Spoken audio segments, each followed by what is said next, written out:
तिरुपति बालाजी, जहां लाखों की संख्या में भीड़ होती है, लाखों श्रद्धालु बालाजी को देखने आते हैं और लाखों लोग खाना खाते हैं, मतलब प्रसाद ग्रहण करते हैं। और यहाँ पर प्रसाद में लड्डू का भी भोग लगता है।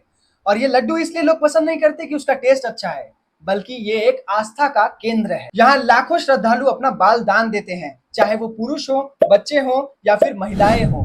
महिलाएं भी अपना बाल देती हैं। और अगर आप महिलाओं को जाकर पूछोगे कि उनके लिए बाल क्या है, तो शायद वो बोलेंगी सब कुछ। बाल इसलिए नहीं दिया जाता कि यहाँ पर सबको शौक चढ़ा होता है। बाल इसलिए दिया जाता है क्योंकि ये बालाजी के लिए एक प्रेम है। माना जाता है कि इंसान का अहंकार उसके बालों में भी होता है, और यही बालों का बलिदान तिरुपति बालाजी में दिया जाता है। तिरुपति बालाजी के मंदिर के बारे में मैं इसलिए बात करना चाहता हूँ क्योंकि आज लाखों करोड़ों हिंदुओं के साथ में खिलवाड़ हुआ है, उनके श्रद्धा के साथ में खिलवाड़ हुआ है। क्योंकि आपने हर जगह तो न्यूज सुनी ही होगी कि लड्डू में मिलावट हुआ है। Animal fat of using animal fat in temples laddu prasad. Tirupati के लड्डू में जानवरों की चर्बी है। लेकिन मिलावट किसने किया और क्यों किया, ये शायद आपको नहीं पता होगा। और शायद हमें ये भी पता नहीं चलता कि लड्डू में मिलावट हो रही है। अगर चंद्रबाबू नायडू, जो आंध्र प्रदेश के सीएम हैं, अगर वो अपने भाषण में ये सब चीज बताते नहीं। अगर आप हिंदू हैं तो शायद आपको असलियत जानने का पूरा अधिकार है। तिरुपति का लड्डू जो पहले बालाजी को चढ़ता है, बाद में उसे भक्त लोग ग्रहण करते हैं, उसमें सुअर, मछली और गाय का अंश पाया गया है। अभी तक मिलावट के मामले में हम लोग न्यूज चैनल और सोशल मीडिया पर क्या देख रहे थे? हम लोग सिर्फ देख रहे थे फ्रूट्स और वेजिटेबल्स में केमिकल यूज किए जा रहे हैं। लेकिन अब ये देखने के लिए मिल रहा है कि प्रसाद में गाय, सुअर और मछली का तेल यूज किया जा रहा है, वो भी धाम में, जो कि सनातन धर्म के लिए बहुत शर्मनाक बात है। सबसे पहले जान लेते हैं कि तिरुपति बालाजी का लड्डू बनता कैसे है। इसमें इंग्रेडिएंट्स में शुगर, बेसन, इलायची, ड्राई फ्रूट्स, ये सब यूज किया जाता है। और इसी के साथ साथ में घी भी यूज किया जाता है। और यही घी में जानवरों का अंश पाया गया है, जो कि लैब रिपोर्ट में कंफर्म हुआ है। दुख की बात यह है कि करप्शन करने के लिए हिंदुओं की आस्थाओं को भ्रष्ट करने की कोशिश की गई है। और ये असलियत जानने के लिए हमें थोड़ा सा पीछे जाना पड़ेगा। कर्नाटका मिल्क फेडरेशन, जो नंदिनी ब्रांड को कंट्रोल करती है, और यही नंदिनी ब्रांड तिरुपति बालाजी टेम्पल में सप्लाई करती थी, क्योंकि इनके प्रोडक्ट्स बहुत क्वालिफाई होते हैं और ये लोग क्वालिटी पर फोकस करते हैं। नंदिनी घी का एसोसिएशन तिरुपति बालाजी टेम्पल के साथ में करीबन 50 सालों से चला आ रहा था। लेकिन पिछले साल मतलब 2023 में इसे चेंज कर दिया गया, क्योंकि उन्होंने रेट बढ़ा दिए थे। रेट इसलिए बढ़ाया था क्योंकि वो लोग कह रहे थे कि अगर कम रेट रहेगा तो नुकसान फार्मर्स का होगा, जो उनको दूध देते हैं। और साथ ही साथ नंदिनी घी ने ये भी कहा कि वो लोग क्वालिटी से कॉम्प्रोमाइज नहीं कर सकते। तिरुपति बालाजी मंदिर को कंट्रोल करती है टीटीडी, मतलब तिरुपति तिरुमला देवस्थानम, और ये अंडर आती है, मतलब इसको मैनेज करती है आंध्र प्रदेश की रूलिंग पार्टी। और यहाँ एक ही क्वेश्चन आता है कि जो रूलिंग पार्टी है वो हिंदू आइडियोलॉजी को फॉलो करेगी? क्योंकि अगर कोई स्टेट में सरकार बदलती है तो साथ ही साथ उसकी सोच भी बदलती ही है। और अगर सरकार बदलेगी तो क्या वो हर धर्म की रिस्पेक्ट करेगी? मेरे हिसाब से बिल्कुल भी नहीं। और ये जब मिलावट का घोटाला हो रहा था तब गवर्नमेंट थी वाईएसआरसीपी। हाँ, मैं जगन मोहन रेड्डी की बात कर रहा हूँ, जो क्रिश्चियन कन्वर्जन में एक्सपर्ट माने जाते हैं। और ये बात मुझे शायद बताने की जरूरत नहीं है। और इनकी गवर्नमेंट के दौरान आंध्र प्रदेश के मंदिरों में क्रिश्चियंस को हायर किया गया था।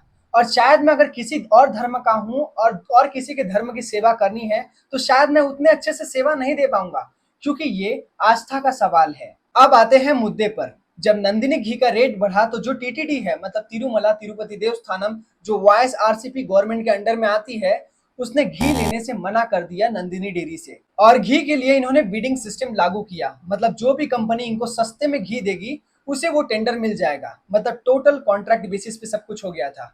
और ये बीड जीतने वाली कंपनी का नाम था एआर डेयरी। एआर डेयरी ने लोएस्ट बिड लगाई, जो थी 320 रुपए पर लीटर। अब आप खुद सोच के देखो कि इतनी सस्ती घी अगर आप लेने जाओगे तो कंफर्म है कि मिलावट होगा ही।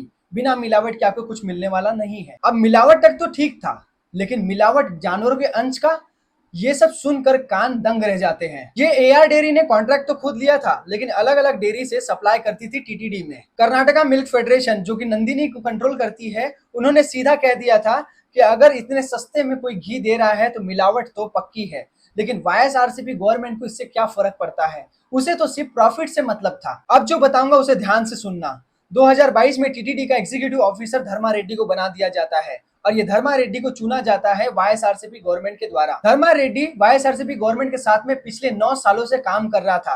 और जायज सी बात है कि अगर कोई 9 साल तक काम कर रहा है तो जो पार्टी कहेगी वो सुनना ही पड़ेगा और इसमें शायद ज्यादा दिमाग लगाने की जरूरत नहीं है। धर्मा रेड्डी को 2005 और 2019 में भी जॉइंट एग्जीक्यूटिव बनाया गया था। अब मैं आपको बता दूं, जॉइंट एग्जीक्यूटिव का मतलब ये होता है कि एग्जीक्यूटिव ऑफिसर से एक पद नीचे, और इसे राजशेखर रेड्डी और जगमोहन रेड्डी के रिकमेंडेशन के द्वारा बनाया गया था। राजशेखर रेड्डी जगमोहन रेड्डी के पिता हैं। पर सवाल यह आता है कि जगन मोहन रेड्डी धर्मा रेड्डी को इतना प्रमोट क्यों कर रहे थे। मैं आपको बता दूं, धर्मा रेड्डी के जो कनेक्शंस थे वो थे मिलीनियर्स के साथ में, मतलब जो वेल्दिएस्ट पर्सन और इंडस्ट्रियलिस्ट थे उनके साथ में थे, और उन्होंने मदद की थी वाईएसआरसीपी गवर्नमेंट को इलेक्शन में। इसीलिए वाईएसआरसीपी गवर्नमेंट ने उनको सर पे चढ़ा के रखा था। रूल्स के हिसाब से 3 साल तक ही एग्जीक्यूटिव ऑफिसर या फिर जॉइंट एग्जीक्यूटिव ऑफिसर को रखा जाता है, लेकिन धर्मा रेड्डी को पोस्ट पर बनाए रखे गया वाईएसआरसीपी गवर्नमेंट के द्वारा। अब इसमें सीधी सी बात है कि धर्मा रेड्डी ने वाईएसआरसीपी गवर्नमेंट की मदद की और बदले में वाईएसआरसीपी ने धर्मा रेड्डी की। अब सवाल फिर से ये आता है कि जब एआर डेयरी बिडिंग जीती थी तो क्या उसकी लैब टेस्टिंग और क्वालिटी चेक की गई थी या फिर करवाई ही नहीं गई। वाईएसआरसीपी के हारते ही जनसेना और टीडीपी गवर्नमेंट फॉर्म करती है, और फॉर्म करते ही जो काले कारनामे चल रहे होते हैं तिरुपति बालाजी टेम्पल में उस पर नजर डालती है और सबसे पहले चेंज करती है एग्जीक्यूटिव ऑफिसर। श्यामल राव को नया एग्जीक्यूटिव ऑफिसर बनाया जाता है, और जैसे ही श्यामल राव एग्जीक्यूटिव ऑफिसर बनते हैं वैसे वो देखते हैं कि लड्डू में मिलावट हो रही है, और जो भी डेयरी इसमें इन्वॉल्व थी उन्हें ब्लैकलिस्ट कर दिया जाता है श्यामल राव के द्वारा। क्योंकि यहाँ पर लोगों की कंप्लेंट भी आ रही थी कि जो टेस्ट पहले था वो टेस्ट अब नहीं दिख रहा था लड्डू में। कमाल की तो बात यह है कि ये लड्डू रामलला प्रतिष्ठान में भी गया था, अयोध्या में। चंद्रबाबू नायडू ने एलिगेशंस लगाए हैं वाईएसआरसीपी और जगन मोहन रेड्डी के ऊपर कि उन्होंने करोड़ों हिंदुओं के श्रद्धाओं के साथ में खेला है। मैं तो ये सोच रहा हूँ कि भगवान को लोग नहीं छोड़ रहे हैं, भगवान के प्रसाद में भी मिलावट हो रही है, वो भी जानवरों का अंश मिल रहा है, तो आम इंसान का क्या होता होगा, वहां कितनी ये लोग मिलावट करते होंगे। ये वीडियो ज्यादा से ज्यादा शेयर करो और कमेंट सेक्शन में अपनी राय देना बिल्कुल ना भूलिएगा।